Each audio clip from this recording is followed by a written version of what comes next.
Good morning. Hi, we are live. Hello. Welcome, everybody. I am Kate Howe. I'm co-founder of Postcards for Parents, and I'm with Dr. John Stewart.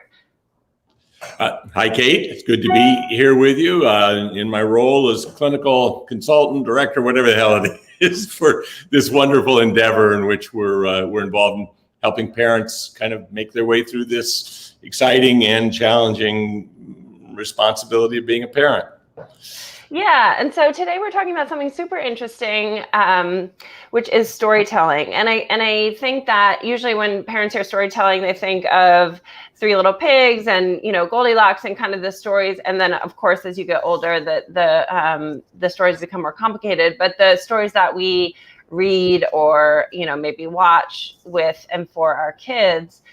And today we're talking about it in a little bit of a different way, which is the internal narratives that we have going on. So us as parents, the way that our kids develop their own internal narratives, and also the stories that we tell together about our family's history, and the experiences that we're having together. So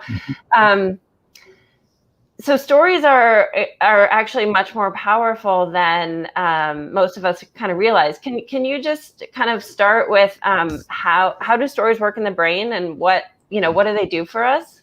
Yeah. Well, I mean, that's a big question, and I think that you're right. I mean, certainly across our evolution, storytelling has been, one of the principal ways in which information and enculturation occurred in the context of the tribe. I think that stories, if we go from kind of a simplistic model of the brain, we can look at the left hemisphere as being more language and linear and logical, and the right being a little more emotional. And there's great wisdom in both sides of the brain. But the narrative, which is language-based, is something that provides structure or coherency to a lot of what occurs in the less linear, more amorphous realm of the right hemisphere. So there's no question that when we're able to create a narrative or we have a narrative given to us, that in some way goes back and relates to our felt experience of life. It provides us a sense of balance. Dan Siegel, a pretty renowned neuroscientist, focused a lot on development, talks about well-being as really being associated with the integration of the left, the right, you, me. He goes pretty broad in terms of the concept of integration, but certainly starts with the integration of the left and the right hemisphere, which story does. So so we have the right being more stories and more feelings and kind of emotions, and the left being more logical and the right is the felt sense. The left is the narrative sense, or the story-based sense. Okay, and so is the story then just in the left? I mean, or how does it kind of bridge the two? Well, I think what happens is the left, with the support of the right, works to create a narrative that explains and kind of holds the experience on the right. I mean, I think that happens in many, many ways. I certainly think one of the more, maybe one of the more beautiful and ethereal ways is language-based art, whether it's poetry or literature or song lyrics, that they're evocative. You hear them and they bring up something that within yourself. It's a felt sense. And so it is the integration. They come together. So it starts, generally speaking, on the right hemisphere with a felt sense of something that evolves generally more rapidly or before an understood sense of oneself. That's so interesting. And then so when the feelings are then kind of expressed in a narrative, then how does that help? How does that help what we're feeling?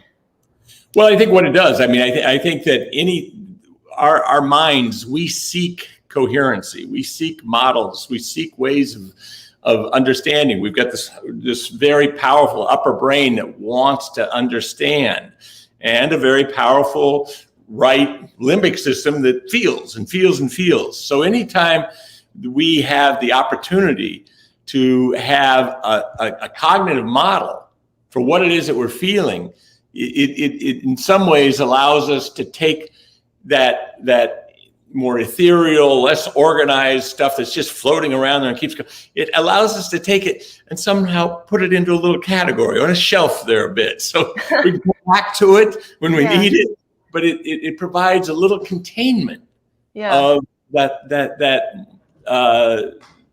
fuzzier felt experience of our lives. And that I mean, I know from my own experience, that kind of feels good. You're not as agitated. It's like even if something is bad, you can kind of explain it. Is that kind of how that functions? Absolutely. That is an aspect of psychotherapy for most folks. It's an aspect of talking about anything that we feel deeply with someone else. But in therapy, a portion of the value in it is going in and feeling felt, and then working together with a therapist to help you create a little bit of a narrative that says, oh, this makes sense. This isn't just some crazy bunch of feelings that you have. No, there's a way of understanding at least aspects of it. Yeah. But then we can tell ourselves kind of either helpful stories or unhelpful stories, right? We can say, oh, my friend didn't call me back, it's because she hates me, or my friend didn't call me back, she must be really busy, I should check in with her. So how does I guess I have a couple questions. Are there different kind of structures that are clear that you can talk about, or how do we what are the different types of stories that we tell ourselves, and where do they come from? Yeah, I think the stories that we tell ourselves that kind of relate back to our effort to figure out the self and the way that our self interacts with others. And you're absolutely right. There can be positive narratives that we develop, and there can be some pretty negative ones, and that positive ones seem to help us move forward and help us mitigate anxiety. Negative ones have a way of causing us to hold back, to be apprehensive, to have a little more anxiety. We're in a culture where there's been a lot of talk in the last years about positive, self-affirmations and some of those things, making self-statements that help you hold on to a sense of yourself as having what you need to have. We can create internal narratives about the self that are helpful or not. And that also relates to the self as it interacts with others, because I might have an aspect of myself that says people don't like me, and therefore when I am with people, or people think negative of me in these circumstances, and there's no question that the narratives that we have do inform what we look for. We generally look to have them affirmed in our experience. So they're not, if they are negative, or if they're completely positive and delusional, they can have some negative impact, because they can take us on a path that might not be as adaptive as would be good. But for the most part, positive, narratives about the self and about oneself being lovable and competent, as we often talk about, those are really useful. And when we have narratives that have come out of early life experience, for the most part, that are more negative, we do tend to look for that, and what we look for, we will almost always see. Well, completely, because there's just so many data points in the world that we're just stringing together in a sense. So I guess then the question that comes out of that is, how do we help our kids kind of, that their default would be a helpful narrative rather than a negative one? Well, I think that the first step in helping a child develop a useful narrative is recognizing that what we're helping them with is managing when we're talking about self narratives, it's a little different category. There are different types of narratives, but we're talking primarily about self narratives. How do you help a child develop a positive self narrative? The first thing is the child has to feel known. They have to have a sense of feeling felt by the caretaker, because I can offer somebody a positive narrative about them, but if they don't have a sense I have a clue about them, it's irrelevant. So the first step is always the child having the experience of having caretakers, friends or others, who can show up and help them feel felt, and just have that experience. That, for one thing, that really affirms one's value, because there's a sense one's value as a person to others, that when others show up and put the energy and time into helping one feel felt, well, it makes us feel valued as well as felt. And so the first step is always knowing as well as you can what it's like to be the child. And then you can move into using your language, but keep it simple, your language, to help them label and understand and create a story about it. Your friend moved away yesterday. Oh, I can just see how sad you're thinking about how much you're going to miss them. Oh. And then you might start out with, "Oh, you look sad, sweetie." And then, "Yeah, Tommy moved away." And you say, "Oh, that's going to be hard. It's hard when a friend moves away." That's a narrative. It's a narrative. Here's a way of understanding why you're feeling what you're feeling. It makes sense. You make sense. And you just talked about, you can offer a narrative, but if it doesn't feel like you know the child, or if it doesn't kind of resonate with them, then it kind of will miss, or I think of that as kind of maybe just bouncing off them. Can you give an example of that? I mean, I feel like that's sort of like going in with "Oh, don't worry about it," or "You'll be fine," or they don't know what they're missing, or that kind of thing. Those are all of that nature. And I think, when a youngster's had a sad experience, whatever it is, to offer them some way of understanding it that's less painful without first feeling it with them. You have to feel it with them.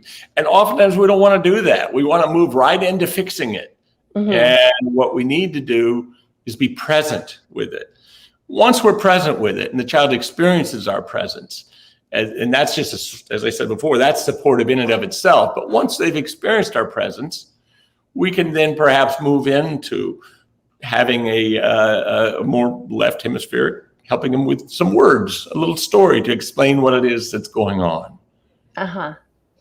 And so once we get into that kind of scenario, I guess a question is, how do we know that we're helping them create a story that will be helpful? I know that there's different. Yeah, tell me about that. Well, I mean, I think that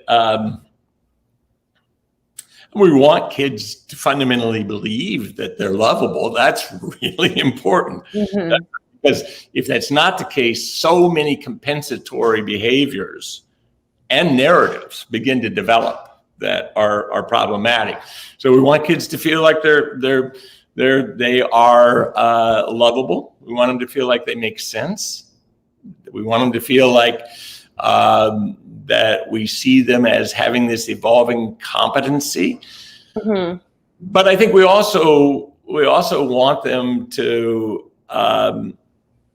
see that we value, that we recognize and value and honor their hearts, their loving, their worries, all the things that are a part of who they are, that emotional part of who they are. We want them to have a sense that, that stuff's all okay. That stuff's just part of being human, and it doesn't push people away. So that's all very focused on their story about themselves, right? And is, I guess what I'm wondering is, say something goes wrong, they don't make the team that they want, or a friend is mean or something. do you need stories to explain that, or is kind of the feeling them enough to kind of then it doesn't matter what really happens in the world? Well, I think that the feeling, helping them feel felt with that, is absolutely step one, and it is step one by a long shot. Step two, I think it is helpful for kids to, and it may just be labeling it, it may just be naming it. It's really hard to not get something that you wanted, buddy. Oh, I know that feeling. It's just, so oftentimes it's just naming it. Siegel, one of his ditties in parenting is the idea of name it to tame it, that just the naming of emotions can be really helpful. But there are other times, particularly as kids get older and more sophisticated, there are other times, once you felt it with them, once you've named it, maybe they're ready and want and need a deeper discussion of what's going on. You've got a youngster who is encountering, some dark reality, bullying or racism or something for their first time, and it's directed at them. And then how do you, first you got to feel it with them, and then you got to kind of name it, and then maybe the next step, but only after you've done those two, you can begin to talk about how do you make sense out of the fact that there are people who are bullies or people who are racist. That's how do you deal with that? So, I think that it is always so important to not move too quickly from those first two stages, particularly the first one of just helping them feel felt. And I think we as adults who like to live in our heads more than our hearts, sometimes our feelings, we tend to move way too quickly into an explanation that doesn't really provide much in the way of comfort or support to the child, nor is it really taken in by the child in a way that's useful. So that's so interesting. So all those explanations are not useful to kids, really. Not that they can't be useful, but applied at the wrong point, they're not useful. Trying to think of a metaphor for that. I think that it's not, if you come into the hospital and your heart's not beating, and maybe you've had some kind of trauma and you had blood loss, and it's probably important to start an IV, but you really need to get the heart beating first. Right. Yeah. Not like those things can't be helpful. Stories can be helpful, and they can help kids begin to think about their worlds with curiosity and compassion even. But you don't want to go there too quick. You don't want to go there, you don't want to go from a kid who's really being bullied and feeling scared and diminished by it into a discussion of compassion for the bully because he was probably bullied himself. That's a leap that is not useful. Your presence, your ability to be with them, with the emotion. Because it's our ability to help kids feel felt that allows them to have a sense that their emotions are okay. They don't push us away. We can deal with them. We can help them deal with them. And as they experience us, kind of oftentimes referred to as co-regulating, matching the vitality or the importance of that moment for the child, by being there with them with nonverbals, almost exclusively nonverbals. And then once they have a sense that you're present, you can then move into a more narrative range. Yeah. So with so after you've kind of felt, and there is a sense that they're calming down, that they're not in that kind of heightened anxious state again, would things like talking about past successes or you could. I think you could also ask us, do you want to talk about this some more? We can talk about, I think just stay there, empathically attuned, kind of seeing what the child, what what they're up for, what they're able to do, what's going to be helpful to them. I don't think that you want to rush towards a story that you think should make them feel better if they don't seem to be receptive to it. Okay. Yeah. So I have a question about that. Where do adults get all these stories from if they're not even, if they weren't useful to us as kids? Why do we leap to those stories now? We repeat a lot of stuff that wasn't useful to us as kids. As parents, there's a lot of stuff that got shared with us or done to us or on some level for us, I guess, that we hold on to, that we have a memory of, and that we, so some of it is we're doing what was done to us, and some of it is that, it's logical, it's coherent. It's, well, he feels sad, so I can explain to him why he shouldn't feel sad. It's loving. It's just ineffective. That's so, are those stories effective for us? Does it make us feel better? So it makes us feel better to put a logical story on our child. Maybe it helps us feel like we're doing something, because just feeling it with them can sometimes feel not very powerful, but I think it is the most powerful thing to do.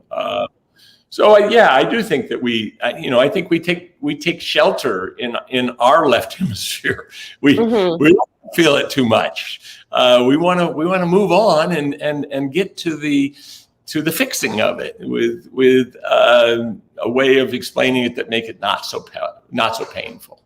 Right. And what about for us in our own lives, whether it's parenting or, maybe career or something like that?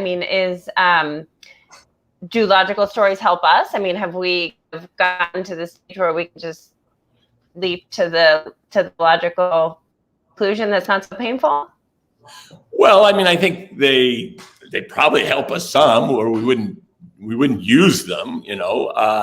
They provide maybe some momentary relief. They may be able to transition feeling inadequate and sad to feeling angry or something like that.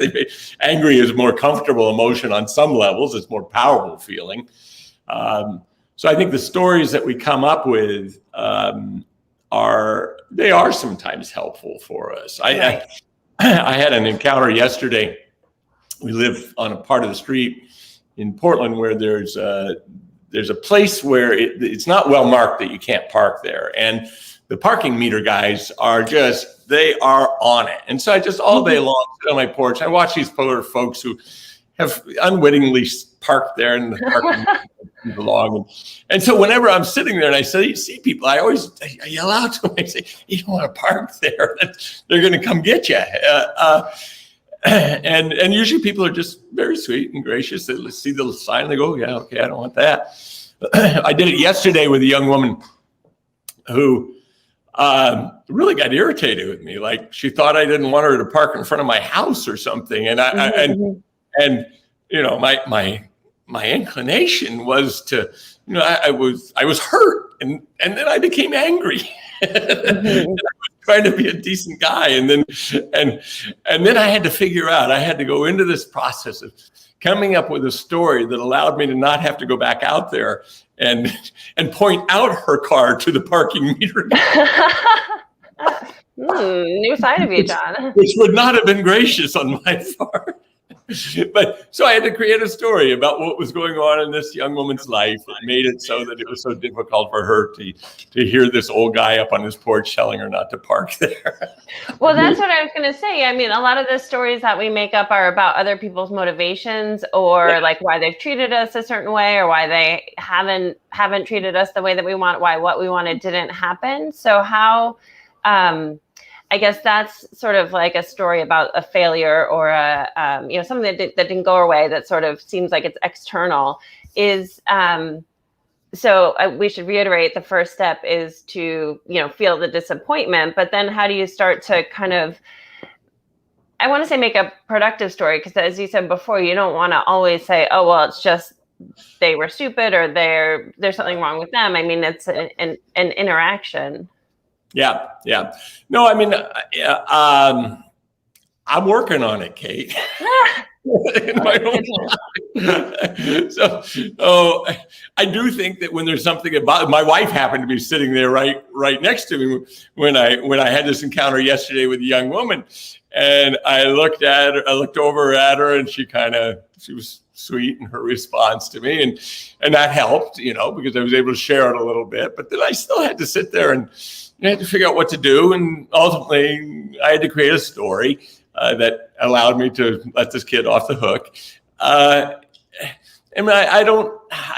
think we are compelled to do this. That's how our brains work. I mean, I think they're always looking to understand, to create order, to make coherency, because that's part of what allows us to move into a position of being able to predict what's going to happen.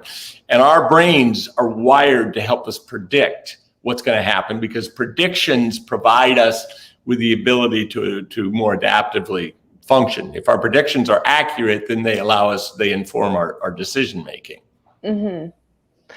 So it's not, I mean, I guess what I'm also getting from this is that the feelings, might kind of derail a like clear-eyed story that you would make about something that happened, right? So it's either if it's too hurtful to, have been, say, rejected from a play or as an adult rejected from a job, then, you can't take in the information about why that happened that might either help you to move forward. And equally, I think sometimes people take in information that's too damaging, like, oh, it's because I'm no good, or I don't have what it takes, or whatever, when that might not really be the case either. So I guess what I really hear you saying is that, like, having your feelings felt either by your partner, by your mom, your dad, first yourself, okay. As an adult, letting yourself go, ooh, that felt crummy.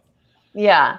And that once those kind of clear away, then you might be able to create a more helpful understanding of the situation, with facts and logical, all your logical faculties.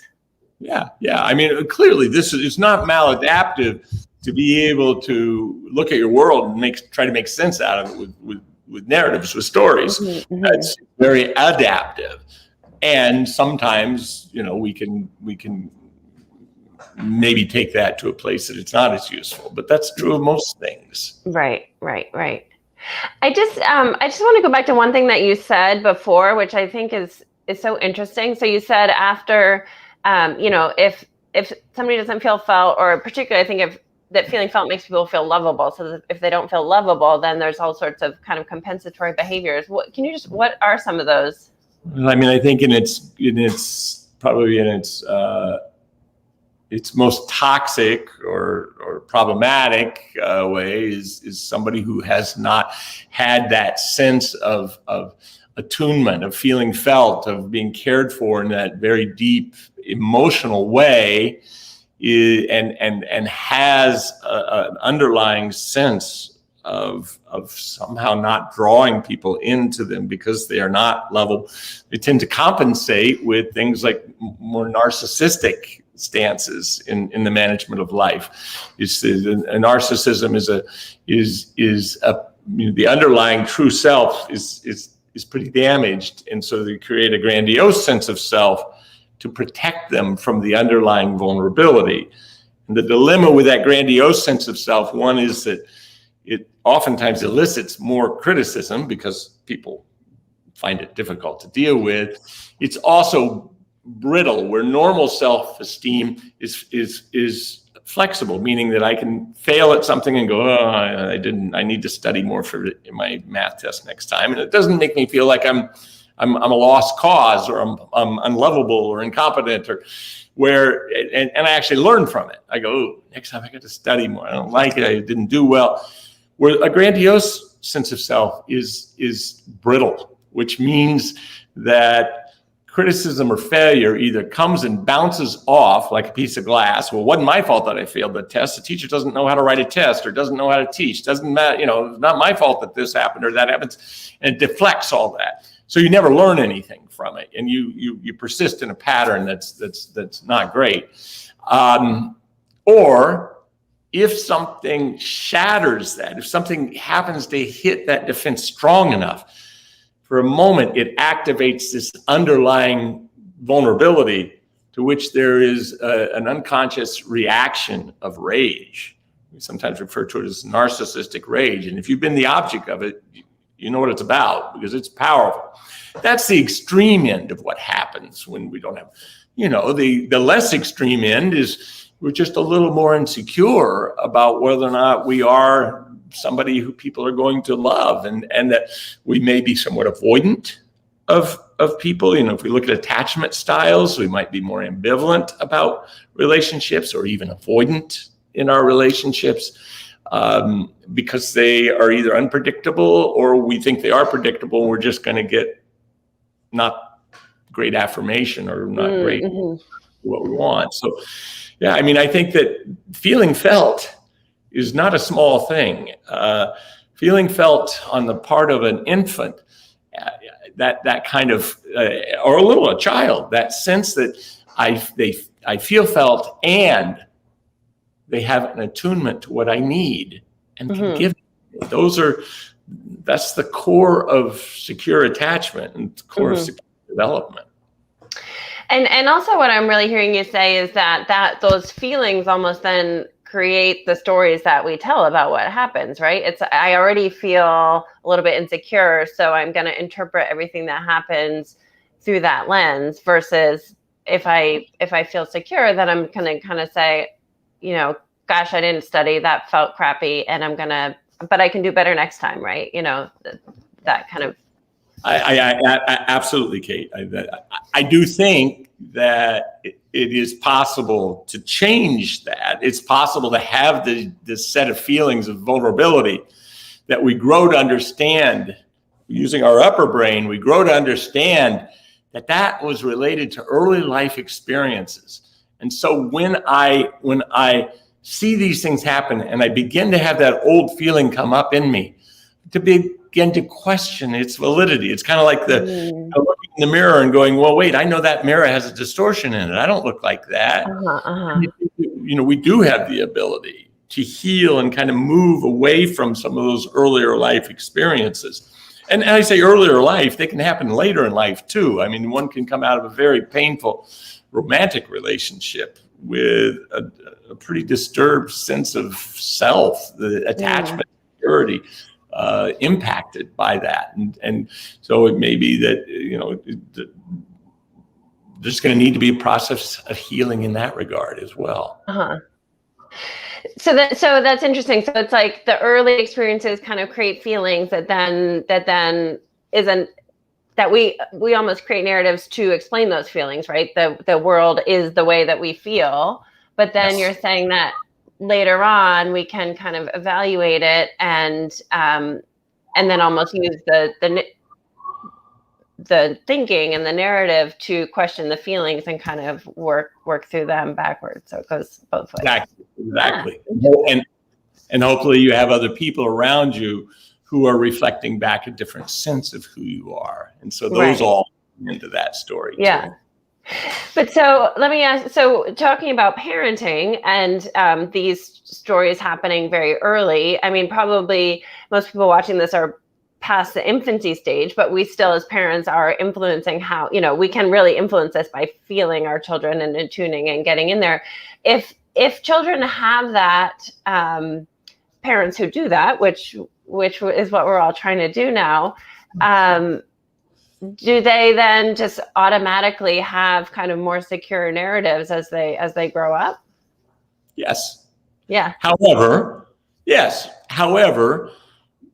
intervening variables, a child who's been wonderfully, lovingly parented, and nobody's parented perfectly, but it's been well cared for, lovingly parented, and had the sense of being of that kind of emotional attunement, who finds themselves in the middle of a war zone or loses a parent to death, or there are there are intervening variables, and we know that we oftentimes think about kids as being controlled by temperament, but more contemporary science suggests, and temperament we think of as kind of genetic, but we know that in the era and in the understanding of epigenetics, that experience turns gene expression on and off.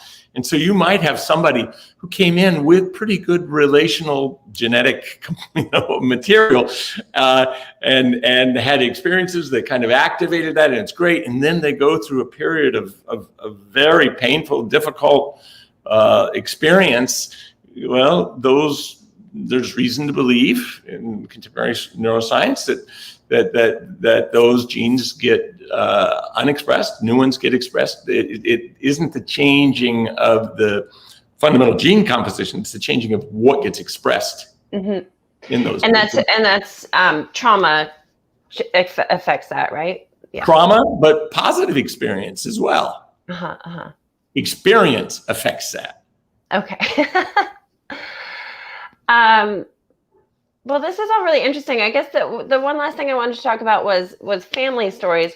Well, actually, two last things. Sorry, the second last question, but family stories particularly. I know there's been research about that just telling kids stories about their own family, both like further back in history and then their parents as young people and even themselves as young people is kind of surprisingly helpful for them. Can you talk a little bit about how that works and why? Yeah, I mean, I think that I think this can be phenomenally helpful in families where families are struggling. I do a lot of family therapy, and one of the things that we'll almost always do is go back with kids in there, not little ones, but with teenagers and older. And I do a lot of work with adult children and their parents. Go back and do a really in-depth family history with a focus on attachment. We use something called the adult attachment inventory. And watching what happens as the kids begin to see and experience their parents as a product of a childhood, it allows them that left them with unfinished or with some pretty difficult aspects in their experience of self, and that they then project out and put onto their kids. Watching kids see their parents go to a place of vulnerability and talking about their own process of growing up, not just an idealized process, because an idealized process, when parents offer to kids an idealized sense of their childhood, it does not help them. It basically leaves them without any real understanding of much, because no childhood is ideal. They all childhood, all parent relationships have some struggles, some good and some bad. So I think that when kids are able to see parents go to the vulnerable place of talking about their stories in a very real way, that for one thing, it allows kids to be more comfortable with the fact that they have stories that they need to talk about. It allows kids to understand their parents and some of what they have done in their parenting better. I think it's one of the more healing things that I think a parent can do. Now, it has to be done in a way and when kids are open to it. I think anytime a parent wants to sit a child down and tell them a story and the child doesn't seem receptive to it is not a good time to do it. So you need to be attuned to that. I mean, I have the distinct advantage of doing this in family therapy sessions where everybody's there, and to some extent everybody's happy as long as the focus isn't on them. So if it's on mom or dad telling their story, all right, let's go with it. But I think that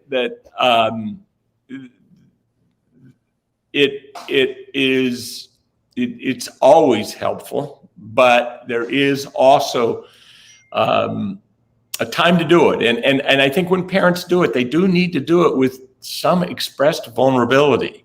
Like, I want to tell you this about my childhood. I want to tell you about this about my relationship with my dad. I don't know if I ever told you this, but it may be helpful for you to understand this. And you go to it with some humility, certainly not an idealized sense of what happened, and with offering some degree of vulnerability as you do it. Yeah. And family stories are wonderful. Now, there are also some family stories that are just a part of the communication of a culture, and even a culture of playfulness.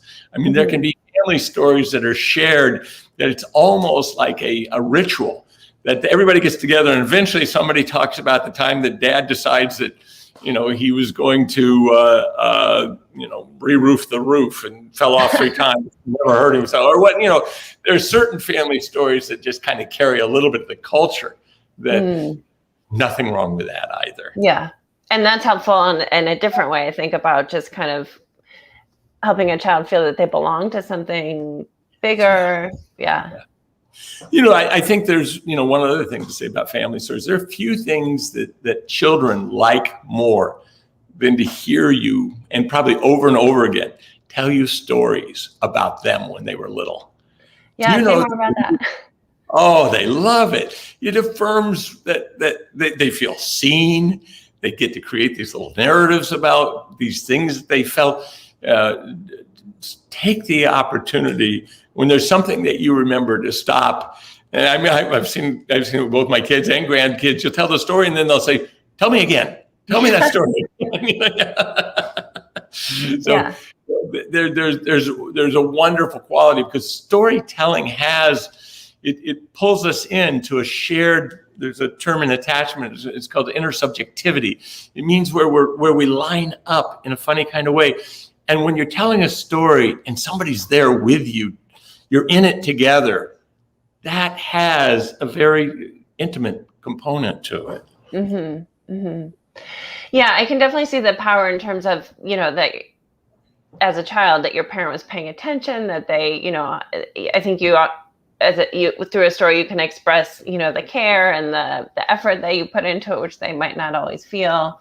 And also, I always sort of think, kids don't remember so much about their early days. So you're kind of filling in the blanks that they did not, appear out of nowhere.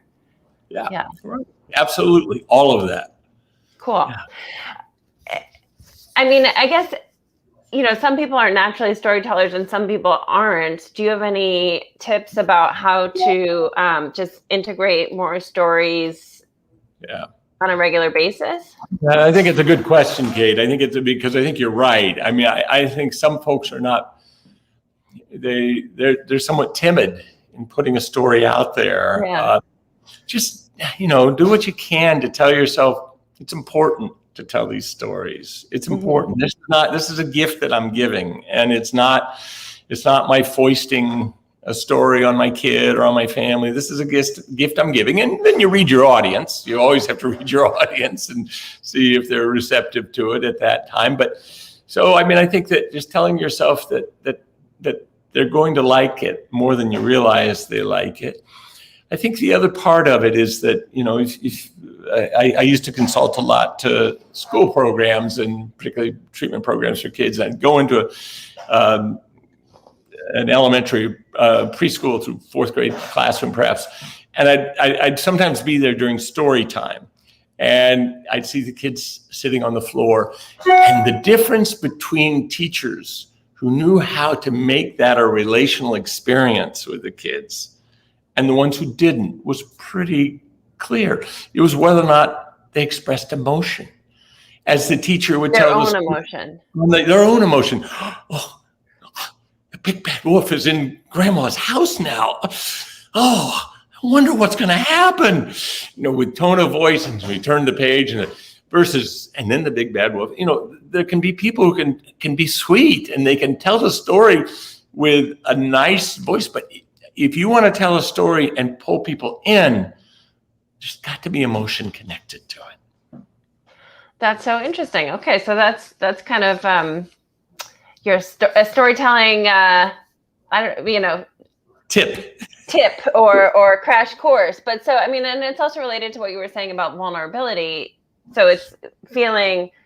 I mean, vulnerability is sort of like maybe even more of a hook for kids, but even just kind of feeling the emotion yourself as a parent of whatever story you're telling, and then if there's vulnerability, then that's an added bonus.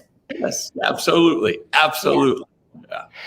Okay, one last question is how do we use this power of storytelling for ourselves and our parenting? I mean, there's always this dialogue going on about like, oh, God, I'm being such a crap parent, or for some people, obviously, we all have our own story about how we parent, but it seems like this area is definitely one where we could help ourselves, we could help our kids by just kind of tweaking our stories a little bit. Yeah, I think that this is a pretty big topic. I think that, it is important for us to be able to see ourselves as loving, good enough, competent parents. That's, there are a lot of things when we carry a really negative sense of ourselves as parents, we are actually in some way going to convey to our kids that they're not so hot either, because they're the product. They're the, our kids are either a trophy or they're a testimony to our failure. And so, I think that we try to hold on to a kind of a gentle and kind and accepting story about ourselves as a parent, not only for ourselves, but also for our kids. And I think the way we do it is that we do recognize that, we make mistakes, and we're all going to make mistakes, but we move into a place of really a conscious decision to be forgiving of ourselves, and to nothing wrong with having some narratives that you can pull up that remind you of times when you were a very gracious and good parent. Be there. Sometimes we need those and to remind ourselves. We don't need to tell our kids that, because it's probably not helpful for a lot of reasons. But I don't think there's anything wrong with us. And then what is the great tool that we have for preserving a positive sense of ourself as a parent? From my perspective, it's forgiveness. It's seeking, when we blow it, to go back to our kids and say, I'm sorry, buddy. I was in a bad mood. You were bugging me, but you didn't deserve that. I'm really sorry. And then we get to go back and we get to have a memory of ourselves seeking and accepting and offering forgiveness. So, I think that, the way that we tell ourselves good stories is it isn't by always doing the right thing that we can always rely on. It's by accepting that sometimes we're not going to do the right thing, and then being gentle with ourselves and moving through it. Mm-hmm. Would you recommend sort of, because I'm sure that, parenting is one of those things where it's like we feel like if we're not doing it 100%, we really focus on just that 1% or 2% that we did badly. Would you recommend kind of putting more attention on the 98%, whatever percentage it is, that we do well, and kind of, Absolutely. Yeah. It doesn't mean that you don't take the experience and go, I don't want to put myself in that position again. I don't want to try to read a long story to a hungry, tired child, or whatever it is. You just go, all right, that didn't work, and so you move from there. So, So I think that's our obligation, is to look for those things and affirm that. When my kids say sometimes, "You're so mean," I say, "No, I'm actually very nice." I like that, Kate. I'm actually very nice. I just sometimes don't bring it to the surface as much as you would like me to. Yeah, exactly. Well, thank you so much. This is such a deep topic, and I feel like there's more to say, but I'm glad that we finally got to spend a good chunk of time on this. I enjoyed it as well, Kate. You always have great questions. It's always fun to talk to you. So yeah. I'll see you next week, and we'll figure out what we're going to talk about between now and then. Sounds great. Thanks, John. I'll talk to you soon. Bye. Bye-bye.